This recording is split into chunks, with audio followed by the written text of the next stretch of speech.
Salut à tous, ici Michael, j'espère que vous allez bien. On se retrouve aujourd'hui pour la suite de la formation consacrée au logiciel Blender. Aujourd'hui, paramétrage très important de la caméra pour améliorer vos rendus. Il s'agit du Depth of Field, aussi abrégé DOF, aussi traduit en français profondeur de champ, aussi abrégé souvent par focus de caméra. D'accord? Donc ça permet tout simplement de faire un focus net d'un objet, comme la sphère bleue que vous avez ici, et en rajoutant un défocus, donc en floutant, parler très simplement, les objets qui sont présents soit devant cette zone de focus, soit derrière cette zone de focus. On va pouvoir régler justement cette valeur en fonction de l'intensité du depth of field, en fonction de l'endroit où effectuer le depth of field. On peut le faire soit sur un objet, soit sur une distance, soit sur un empty qu'on va pouvoir déplacer pour animer. C'est beaucoup plus souple, c'est la technique que je vais vous montrer aujourd'hui. Donc voilà. Tous ces paramétrages-là, on va les faire dans Blender. J'ai préparé une scène de base qui ressemble à ceci. Rien de compliqué, un plan incliné, une caméra, plein de sphères avec des couleurs aléatoires. Si je passe en vue rendu, je suis avec Eevee, je précise, vous voyez, je n'ai pas de focus, tout est net. Donc contrairement au rendu que j'avais ici, avec la sphère bleue qui est très nette, celle qui est jaune sur le côté un petit peu moins nette, la blanche encore un petit peu plus floutée et la rose un petit peu plus floutée. Donc ça permet intuitivement de voir quel objet est positionné derrière l'autre dans l'espace 3D. Donc souvent on utilise les focus, ça rajoute un petit cachet, un petit peu plus de réalisme sur les rendus et moi je l'utilise tout le temps. Donc ça marche très bien avec différents objets sur une scène comme on a ici. Ça marche également super bien si vous avez des choses un petit peu lumineuses pour simuler l'effet bokeh qu'on peut avoir sur un vrai appareil photo, sur une vraie lentille. Donc pour tout ce qui est lumineux, ça va rajouter beaucoup de réalisme sur vos rendus. Donc je vous conseille d'utiliser le Depth of Field. En plus, quelque chose qui n'est pas difficile. Vous allez voir tout de suite. Donc en haut à droite, je peux mettre ma vue 3D pour que vous puissiez bien voir à quoi ça ressemble. Donc là, j'ai ma vue 3D en solide. Vous voyez, j'ai ma caméra ici avec toutes mes petites sphères. Et à gauche, je vais avoir, on va dire, la vue rendue en temps réel. La première chose à faire pour activer le Depth of Field, c'est d'aller sélectionner la caméra, comme je viens de faire ici. Je vais aller dans le Object Data Properties et je vais cliquer tout simplement sur Depth of Field. Par défaut, vous voyez que ça ne me fait pas grand-chose. Pourtant, là, il y a déjà un focus qui est effectué.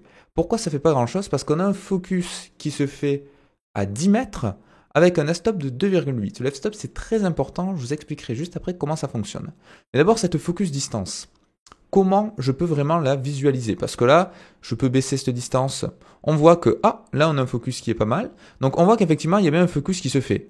Mais visuellement, c'est pas très intuitif. Je peux afficher dans la vue 3D le point de focus de ma caméra. Alors, comment je fais? Je vais descendre un tout petit peu, toujours dans les paramétrages de la caméra. Viewport Display. Et là, je vais dire à Blender, OK, tu m'affiches la limite. Et la limite, en fait, c'est le point de focus. Comment on sait que c'est le point de focus? Parce que quand je vais bouger la focus distance, vous voyez que mon point de focus va bouger. Donc, on le voit à gauche, mais c'est pas très explicite, c'est pas intuitif, parce que vu qu'on est en vue caméra, on va juste voir une croix qui va se déplacer. Mais si je me mets en vue 3D comme ceci, on voit que là, hop là, pardon. Ça c'est la taille, hein. On peut changer la taille également des éléments, mais c'est pas très important. On voit pardon que si je change la focus distance, on a bien la distance de focus qui va changer. Donc ça c'est ce qu'on appelle limite dans le viewport display. Donc si je le mets par exemple à peu près sur la sphère bleue, si je suis ici, si j'appuie sur 0 pour passer en vue caméra, là je devrais avoir un focus. Alors pourquoi j'en ai pas? Parce que mon f-stop est beaucoup trop important. Si je le baisse considérablement, vous voyez à 0,1, là ça a fonctionné. Alors, comment ça marche le f-stop et le focus distance? Je vais vous laisser ça sur le côté et en même temps, je vais vous faire un petit schéma. Vous savez que j'adore faire des schémas. Donc, je vais aller, hop là, ici et je vais vous expliquer. On a notre caméra qui est présente là. OK? Donc, ça, c'est notre caméra qui va projeter voilà, une sorte de rayon linéaire avec une distance. Donc, ça, c'est la distance. D'accord? On va d'abord pouvoir régler le focus distance. Dans le focus distance, on va dire qu'il est ici. Donc, ça, c'est le focus distance. OK? Et ensuite, on va avoir une intensité de netteté, on va dire, qu'on va symboliser voilà, de manière verticale. Donc ça va être de la netteté. Donc sur le focus distance, on a une netteté qui est optimale. Donc on va dire que ça va de 0 à 1. Donc 0 étant une image floue, 1 étant une image nette. Donc on a une netteté qui est optimale sur le focus distance. Ici, on est à 1. On ne peut pas faire mieux, c'est 100% net. Et ensuite, on a cette valeur-là, le f-stop. Le f-stop, alors je vais essayer de vous l'expliquer simplement. C'est plus compliqué que ça, mais je vais vous la faire très simple. C'est la distance à partir du focus distance, à partir de laquelle on va commencer à avoir un flou plus ou moins accentué. Donc si je mets un f-stop très élevé, par exemple un f-stop à À 0,5, vous voyez qu'il y a juste cette sphère rose qui commence à devenir floue, mais les autres sont relativement nets. Parce qu'en fait, le f-stop, imaginons que là, on ait une courbe qui va ressembler à ceci. Tac. Donc je dessine à la souris, hein, donc c'est pas forcément optimal. Le f-stop, on va dire que c'est cette distance-là. Je vais faire avec des pointillés, ce sera plus facile à représenter. Et du coup, cette distance qu'on a là, ou même la grande, qui sépare les deux. Donc normalement, celle qui est présente avant et après le point de focus, c'est pas tout à fait le même. On a un petit peu plus de flou avant que derrière ou inversement. Ça dépend des paramétrages de lentille, ça dépend de plein de choses. Mais pour faire simple, on va dire que c'est pareil. Mais ça va être notre distance de f-stop. D'accord? Le f-stop, en fait, plus vous allez, du coup, augmenter sa taille, et plus le flou va se faire de manière linéaire, du moins ça va étaler le focus, et on va moins voir ce côté flouté. Donc si vous mettez un f-stop en contrepartie qui est très faible, donc à 0,1, ça veut dire qu'il y a juste cette partie qui va être nette, et de suite on va tomber sur du flou.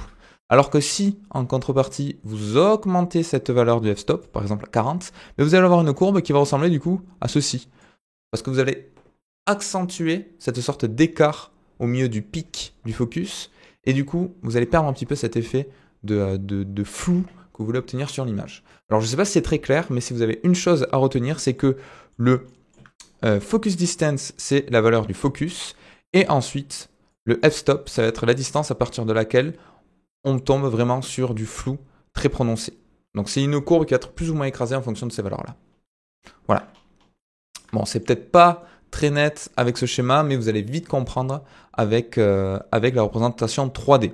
Tout simplement, à gauche, vous voyez que là, j'ai un focus qui devrait se faire sur la sphère bleue. Il ne se fait pas, pourquoi? Parce que mon f-stop est beaucoup trop grand, du coup on a un flou qui est étalé considérablement. Et quand je vais le baisser, vous allez voir que petit à petit, la valeur de flou, là vous voyez on commence à avoir du flou, on commence encore à en avoir.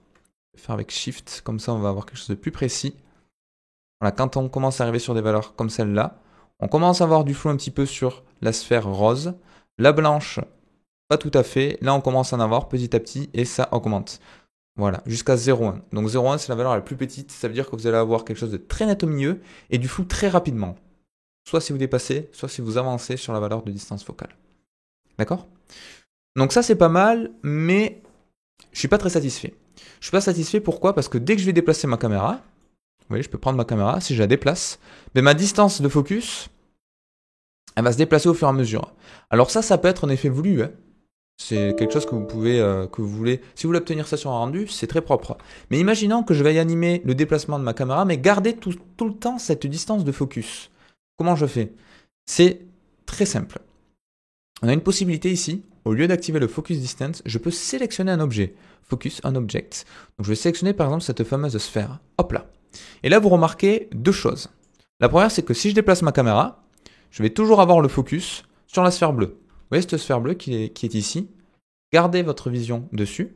Vous allez voir que quand je déplace ma caméra, elle va toujours être nette. Pourquoi? Parce que ma distance focale, ma focus distance, elle va toujours être ciblée sur cet objet-là. Donc ça, c'est très pratique. Et on le voit ici dans la vue 3D avec cette croix-là, qui est la limite de l'objet, je rappelle, le point de focus. Quand je déplace ma caméra, il va toujours rester à la même distance par rapport à la sphère bleue. Donc ça, c'est pas mal. C'est pas mal, mais ça m'embête un petit peu parce que si je déplace l'objet, par exemple, forcément, le focus va suivre. On peut ajuster le focus en temps réel comme ça. Mais souvent, moi, ce que j'aime bien faire, et de manière générale, ce que les gens font, c'est qu'on utilise un empty qui va nous être utile pour effectuer le focus. C'est beaucoup plus souple. Vous allez voir que pour animer, c'est beaucoup plus facile. Et ça nous évite de déplacer un objet, un maillage physiquement dans la scène pour bouger son focus. Donc, c'est pas ça qu'on veut, nous. Donc, je vais, avec Shift A, rajouter un objet de type empty, plain axis par exemple. Je vais tout simplement le renommer en focus. Et je vais sélectionner ma caméra et je vais lui dire cette fois-ci dans le Object Data Properties que mon Focus on Object, c'est mon empty qui s'appelle Focus. Et là, l'avantage, c'est quoi? L'avantage, c'est que si je prends mon empty, alors je peux le mettre de différentes formes en fonction de ce qui vous arrange. Je pourrais mettre par exemple une forme de cube pour représenter le focus. Quand je vais le déplacer, vous allez voir que ça va déplacer le focus. Alors un déplacement, on remarque également qu'un déplacement en X là ne fait rien du tout parce que ma caméra est à 90 degrés. Du coup, mon déplacement en X, lui, il s'en fiche. Le focus, c'est vraiment une distance linéaire, perpendiculaire par rapport à la caméra. Donc si vous changez votre objet de focus sur le côté, ça ne va pas du tout influencer comment la caméra calcule ceci. D'accord? Sauf si vous avez une rotation dessus. Et là, vous voyez, l'avantage, c'est que je peux changer mon focus en temps réel. Je pourrais même l'animer. Donc, on n'a pas encore vu les animations keyframe, mais vous voyez, je pourrais faire un focus animé comme ceci. Et le truc, c'est que je peux le faire effectivement sur ma sphère bleue. Et ensuite, quand ma caméra va bouger, je vais toujours garder le focus sur ma sphère bleue. Alors, vous allez vous dire, quel est l'avantage d'utiliser un empty plutôt que passer directement sur un objet? Mais c'est qu'en principe, on aime bien différencier tout ce qui est contrôleur de paramétrage par rapport à ce qui est maillage. Parce que si je veux déplacer ma sphère bleue, ben là, je peux le faire comme je le souhaite sans que le focus soit impacté. Donc j'ai vraiment un objet qui va définir le focus et un objet qui va définir le maillage, vraiment, comme on le souhaite dans notre scène 3D. Donc on essaie à chaque fois de différencier pour éviter que quand on modifie la position d'un objet, ça ait un impact sur des paramétrages. Donc tout ce qui est paramétrage Blender, notamment le focus de la caméra, en général, on passe par un empty ou du moins par un objet externe et qui n'est pas présent physiquement dans la scène. Comme ça, c'est plus pratique. Donc voilà, la dernière chose dont je vais vous parler, c'est que sachez que le focus, l'avantage, c'est qu'il est présent à la fois sur Eevee, il est entièrement compatible là depuis tout à l'heure, je suis sur Eevee, et également avec Cycles, sans toucher à aucun autre paramétrage vu que ce sont des paramètres de caméra. Et vous voyez, je passe en rendu, automatiquement, j'ai tout qui fonctionne, je peux changer mon focus, donc vous voyez que ça prend un petit peu plus de temps, hein, mais on a quelque chose de plus qualitatif quand même en termes de résultats. Et vous voyez, en temps réel, j'ai mon focus qui s'effectue. Donc ça, c'est très pratique, vous pouvez même travailler en Cycles, et quand vous passez en Material Preview Mode, ça va hériter en quelque sorte des paramètres Eevee, et là, vous pouvez même faire votre focus ici, quand vous travaillez en Cycles, et ensuite passer, hop là, sur le rendu, pour avoir le rendu Cycles. Comme ça, vous profitez à la fois de la vitesse de calcul de Eevee dans le Material Preview, et de la qualité de rendu dans le Render Preview Mode. Ok? Donc à la fois compatible Eevee et Cycles. Donc voilà, c'est tout pour aujourd'hui. J'espère que ça vous aura plu. J'espère que je vous ai pas trop embrouillé avec mon schéma.